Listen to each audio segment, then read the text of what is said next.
আমেরিকার জনগণের পক্ষ থেকে যে রোড পাকাকরণ করা হয়েছে, সেই পাকাকরণ রোডটি আজ মানুষের বিনোদনের কেন্দ্রে পরিণত হয়েছে। আসলে রোডটি এখন দেখলে সত্যি মানুষ অতি মনোমুগ্ধকর।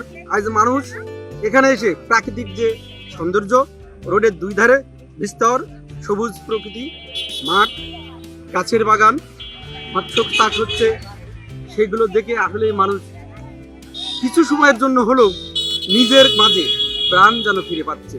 অত্র ইউনিয়ন পরিষদের দায়িত্বপ্রাপ্ত চেয়ারম্যান এবং অত্র ওয়ার্ডের মেম্বার হন, তারা যদি একটু সদয় দৃষ্টিতে দেখেন, সৌন্দর্য বর্ধনের জন্য যদি কাজ করে, তাহলে আমি মনে করি যে এই রোডটি এক সময় হয়ে উঠবে এই কোটচাঁদপুর উপজেলা মানুষের জন্য একটা বিনোদনের কেন্দ্র।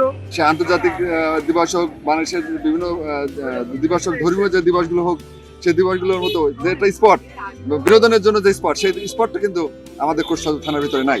তো সেই হিসেবে আমাদের কোটচাঁদপুরের ভিতরে কুষ্টিয়া ইউনিয়নে ইংলিশ রোড নামে পরিচিত এই রোডটার এখানে কিছু পুকুর আছে, একটা রাস্তা হয়েছে, কিছু দোকান বাসারি আছে। জাস্ট মানুষ বিনোদনের জায়গা না থাকাতে এই জায়গাটা বেছে নিয়েছে অন্তত কিছুটা হলেও একটু বিনোদন পাওয়ার জন্য, একটু আনন্দ ভাগ করে নেওয়ার জন্য। যে আমেরিকা রোড নামে পরিচিত, ইংলিশ রোড নামে পরিচিত এই রোডটা যদি এখানে যদি আরো কিছু বিনোদনের কিছু ব্যবস্থা করে যদি করতে পারে, তাহলে অন্তত আমরা কুষ্টিয়ার বাসী না, শুধু কোটচাঁদপুর বাসী এবং বিভিন্ন জায়গা থেকে, আমাদের ঝিনাইদহ বিভিন্ন জায়গা থেকেও আমাদের এখানে লোকগুলো আসবে আমরা আশা করি।